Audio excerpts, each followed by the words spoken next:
Welcome to the first video of our Rainbow Six Siege How to Master series. So this is a new series we're gonna start doing on the channel. Every Sunday, at least we're gonna try. Excuse us if we're not able to do it every Sunday, but we're trying our best. So be sure to check our channel at Sundays to make sure to get your new How to Master video in Rainbow Six Siege. Especially if you're new to the game and you just picked it up or whatever, I don't know. So today we're gonna take a look at the anti-camper room clearing Fuze. You know, Fuze is Fuze is one of the most destructive operators on the attacking side in terms of firepower. His gadgets and abilities is to effectively clear out rooms, make him to a top priority target on the attacking side. We're gonna take you through the basics and the advanced tactics and all you should keep in mind while playing Fuze. So let's get on with it.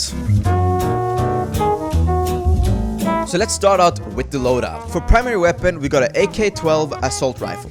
We also got the 6P41 LMG and a ballistic shield. In this video we will talk about what we think is the best suited option when playing Fuze. So we recommend you using a shield and a pistol when playing as Fuze. But if you do not like to play with the shield and you rather want to go with a primary weapon, be sure to take the AK-12. The LMG is just slow and it is not as effective and accurate as the AK-12. Now let's take a look at the right attachments for the primary weapon.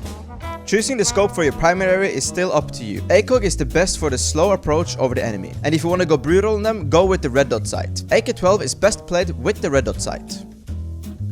Laser sight basically make your hip fire more accurate, but at the same time they give away your position. So we highly recommend not to use laser sight for your primary weapon. But when it comes to having a shield equipped, laser sights are really useful. You're gonna be relying on hip firing 85% of the time when you have got your ballistic shield on. Also, laser sight helps you to do quick scoping as well. It works like this. Have your laser sight pointed at your enemy's head, quickly aim down sights and shoot them when they don't expect it. 9 out of 10 times you will get a good quick shot on the enemy's head.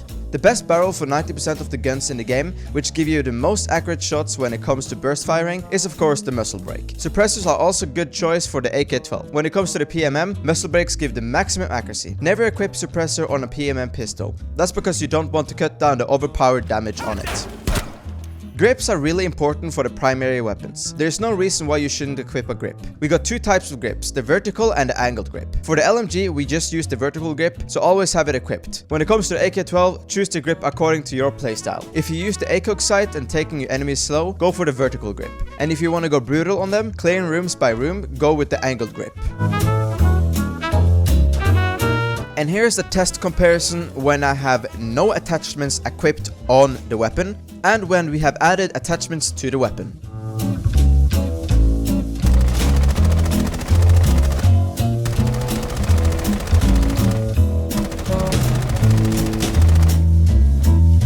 And then we got the ballistic shield, the one we recommend you to use when you're playing as Fuze. We highly recommend mastering Fuze with the shield. And trust me, the ballistic shield is surely the suits best for the Fuze for his role. Now we go to the sidearms. Here you basically choose between more ammo and less damage with the GSH-18 or less ammo and more damage with the PMM.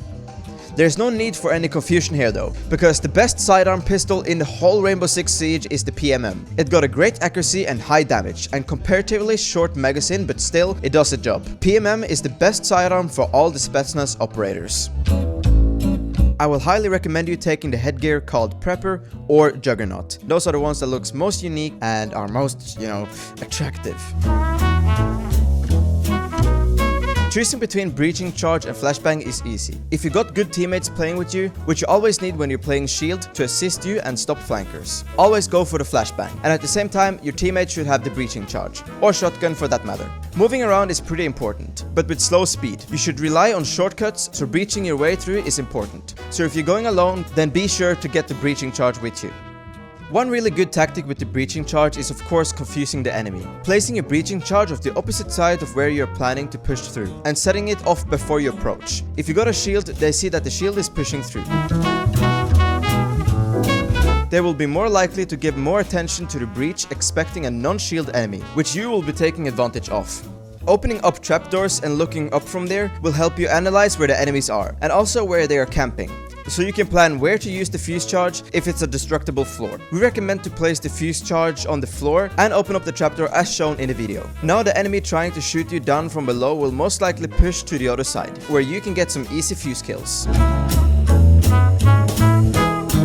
Fuze is the best operator for confusing and distracting your enemy. You got all the tools for the part. You got flashbangs, breaching charge, cluster charge, and ballistic shield. The distraction will help you survive and give you and your teammates the upper hand.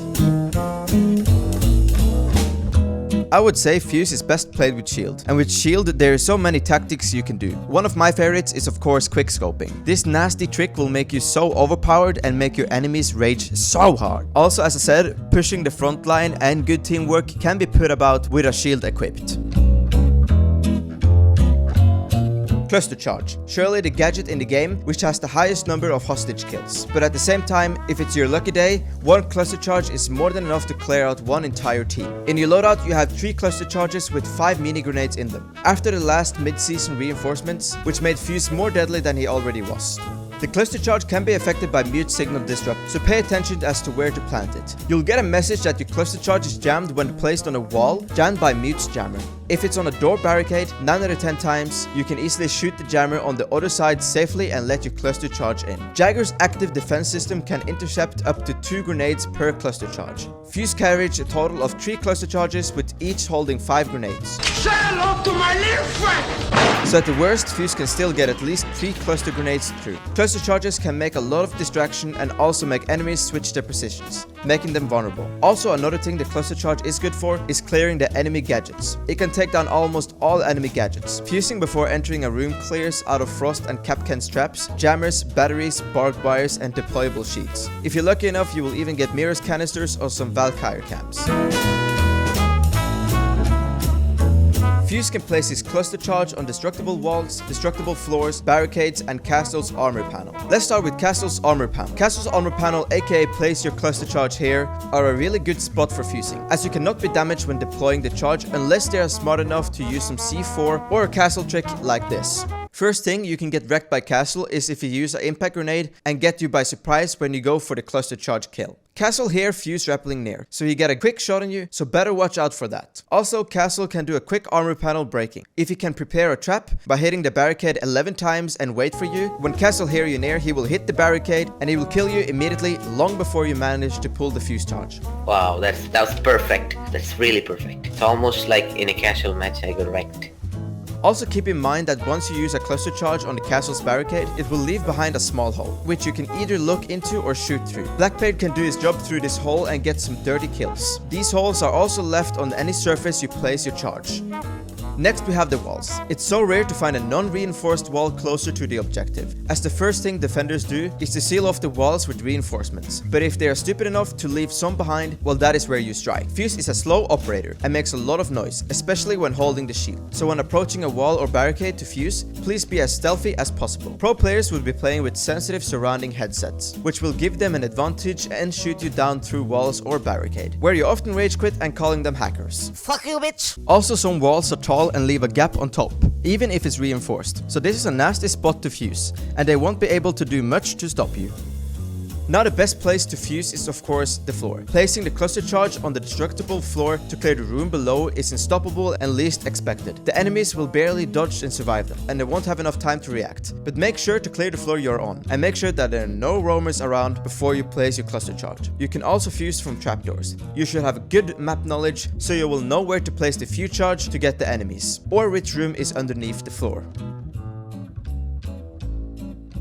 When you go to secure the biohazard container, you'll most of the time have at least one camper in the objective room, so go for the best place to use your fuse charge, in the way that fuse charge can be blasted over the whole objective room. Fusing the floor above the objective room will always be the best choice. Remember, most of the time there might be roamers lurking around in the floor above, so take it slow. Always when you're fusing from above, make sure that your teammates are on the safe spot. Keep in mind that the fuse mine grenades can bounce out underneath the barricades or even drone holes, so don't kill yourself or your teammates. Fuse charge can also be used to ensure the room is clear, or make the enemies have to leave the room. Also, the fuse charge will take care of the traps or barbed wire in the room, so it's always a better idea to fuse room before you enter, so your teammates can wait outside for the kill. Also, during the securing process is going on, keep an eye on the entry points to the room. If you can fuse those entry points, you can slow down the enemies trying to push back to the room.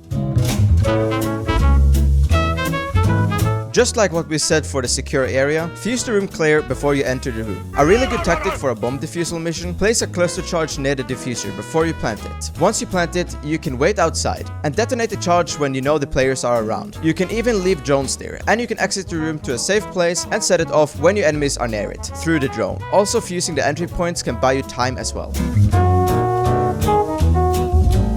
Don't waste your fuse charges. You got 3, but why waste them into a room where no one is there? That's why you should use drones. Always save your 2 drones for this. During the preparation phase, you have a drone hidden in there. When you approach the room and ready to fuse, just see where the enemies are, and do not mark them. This will make them switch places. Also observe the room for the best places to fuse. Sometimes, if you're lucky, the enemies might leave a wall into the objective room. That is non-reinforced. Just clear your way through there and fuse the wall. And you might get some dank kills like this.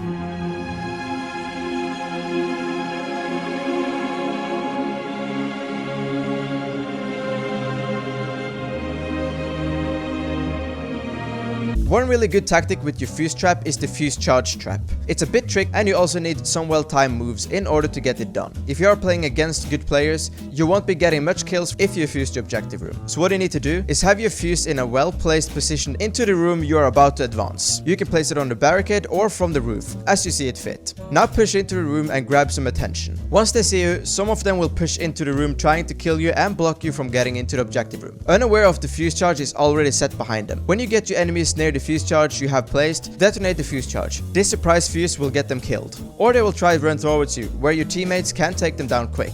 Warning, we recommend you having a good map knowledge before you go and do this. You should have the perfect idea of how far the fuse charge will be impacted, so you can stay in the safety zone. Also, don't kill your teammates, it's really frustrating. Fuck you, crazy bitch!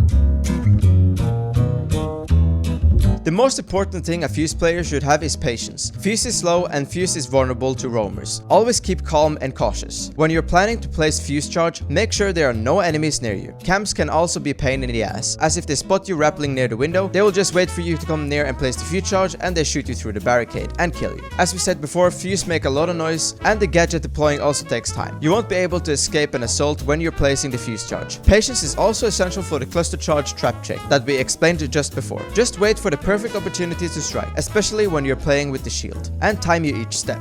When the match gets in situations where your team is 1-on-2, the enemy has the tendency to rush and get the last kills. This is where you use the patience. Just don't run around, as Fuse is slow and slow to aim. Just move slowly and take them one by one. The hipfire with the PPM is overpowered. The high damage and accuracy can take the enemies in a very short time. Also the quick scoping trick with the shield. Fuse can get a lot of advanced tactics while going with the shield. We're gonna have a separate video on how to master shield operators soon, where we will explain all in detail. One thing that you see in Rainbow Six Siege is that whenever someone picks Fuse for hostage missions, your teammates freaks out. They start calling you stupid, rage, reminds you that this is a hostage mission, warns not to fuse the hostage, calls you a noob, and so on. I have even been vote kicked out of a match for selecting Fuse for hostage mission. So how can you play Fuse without killing a hostage? The answer is pretty simple. Don't use cluster charge on the hostage room. You're free to use Fuse charge on any room except the hostage room. Go ahead and fuse the rooms near the hostage room. You will get easy kills. If you want to get creative, just have the fuse charge plant into the hostage room, and when your teammates grabs the hostage and clear out the room safely, let the fuse charge go off. And this will stop the enemies from chasing you down when you're escaping with the hostage. Also, please don't act stupid and kill your teammates while doing so. Rainbow Six Siege is all about teamwork. Killing your teammates will cost you the match. Teamwork comes with good communication. Always let all of your teammates know when and where you are about to fuse. That helps you and your team a lot. Sometimes you won't see any teammates in a room. You detonate a fuse charge, but unfortunately unaware teammates enter the room and get killed. This happens too often, so have a good communication. Another thing that happens is that cluster charge can kill teammates or yourself when detonating outside the room. As we have said earlier, the cluster charge can bounce through the windows, underneath the door, or even drone holes. So always be sure to keep a watch. Sometimes you get killed while trying to fuse the floor. People still blame Ubisoft for this and not fixing it. Then you're very wrong. There was a bug where the fuse charge kills you if you fuse on a floor, but Ubisoft fixed it already. But why does it still happen? This happens because there might be things blocking your fuse charge on the floor, so the mini grenade gets stuck on the floor and kill you, or perhaps